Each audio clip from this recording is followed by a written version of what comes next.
Welcome to our 10-minute table talk, everyone. I am Pastor Holman. Thank you very much for joining us here on the set today. I want to draw your attention to the book of Hebrews, chapter number 11 and verse number 6, which is a very familiar passage if you've been in church for any length of time.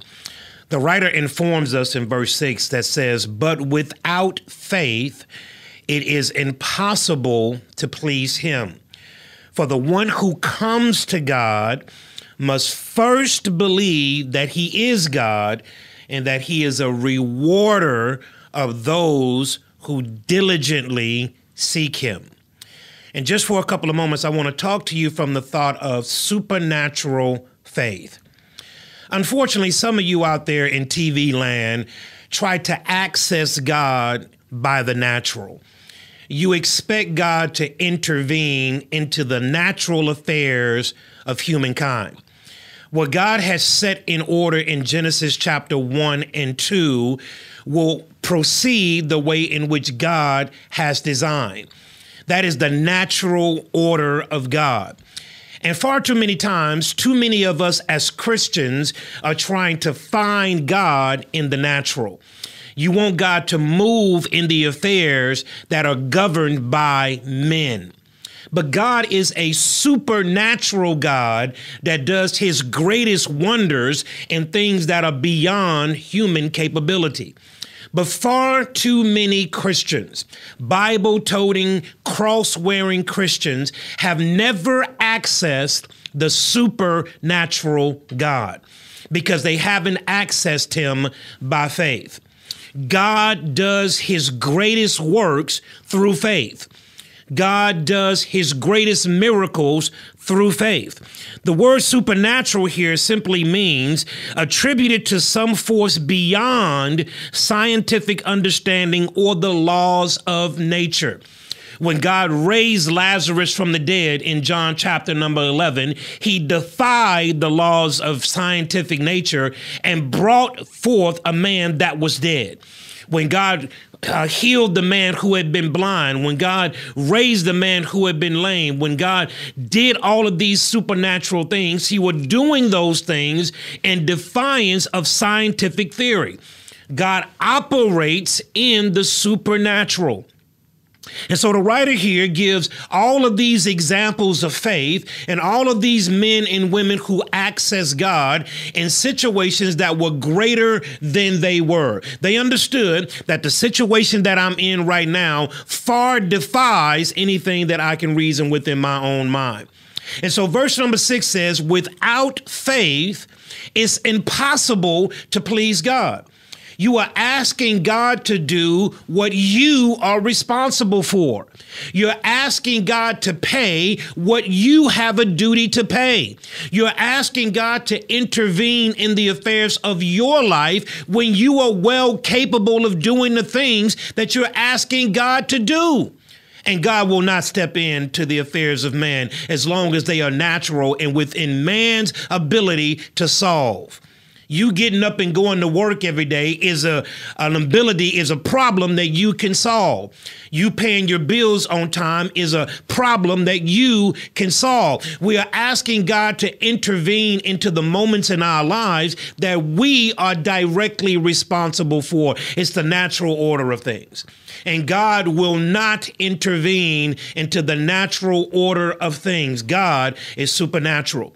When Jesus hung on the cross, he died and was buried in the tomb and raised on the third day. According to the scriptures, that was supernatural. When Peter walked on water, that was supernatural. When Jesus drove the demon out of that young man and they entered into the pigs and ran down the hillside and drowned themselves into the sea of the Sea of Galilee, that was supernatural. God does supernatural work. When he called Noah to build an ark for 120 years, that was supernatural. When he led 2 million plus Jews out of Egypt and into the promised land, that supernatural. When they stood at the Red Sea and the Red Sea parted from east to west, that was supernatural. God operates in the supernatural.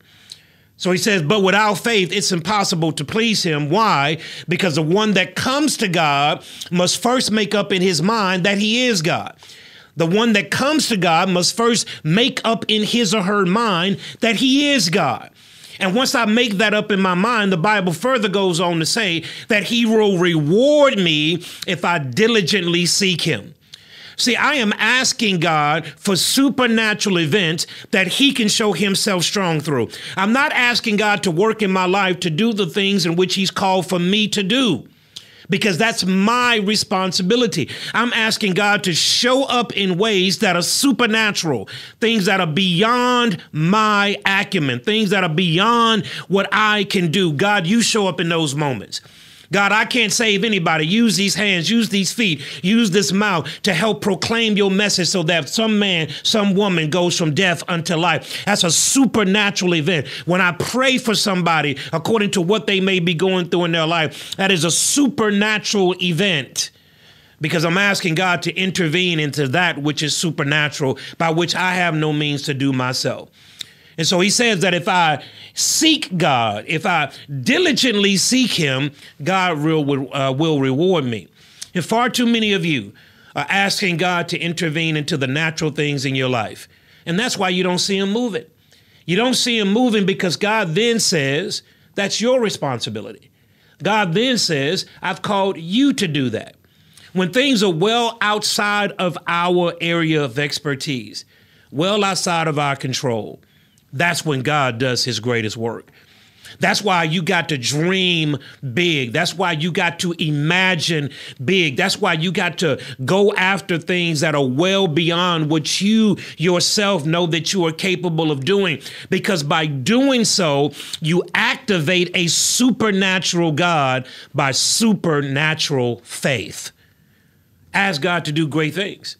Ask God to move mountains. Ask God to put you in front of people that you know you don't belong in front of. Ask God to open up doors in your life that are supernatural, and you will see the power of God being manifested in your life. And unfortunately, dear saint, there are so many people who call themselves Christians who've never had a supernatural encounter with God. They've never seen God move supernaturally, do things that are absolutely unexplainable. They've never seen it because they've never challenged God in the supernatural. And the writer here says in verse number 6, without faith, it is impossible for you to please God. It will be more likely for you to grab the moon in the palm of your hand and bring it down here to earth and spin it like a basketball than it would be for you to please God without faith. The writer says it's impossible. It cannot happen.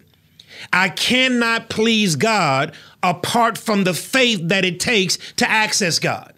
I got to access God before I can please him. And the only way that I can access a supernatural God is by supernatural faith. So he says that without faith, it's impossible for you, for me, for us to please God, because the one that comes to God must first believe that he is God and that he is a rewarder of those who diligently seek him. I want to challenge you to trust God in the supernatural. Do what you are supposed to do in the natural, and what you can't do in the natural becomes supernatural. And when it becomes supernatural, that's when God steps in. But you got to trust and believe in the areas of faith that require God's assistance. Trust him for the deep things and watch how God responds to you. Supernatural faith is the only way that you can access God. But dear saint, he wants to be accessed by you and me. Until we see you next week, God bless you.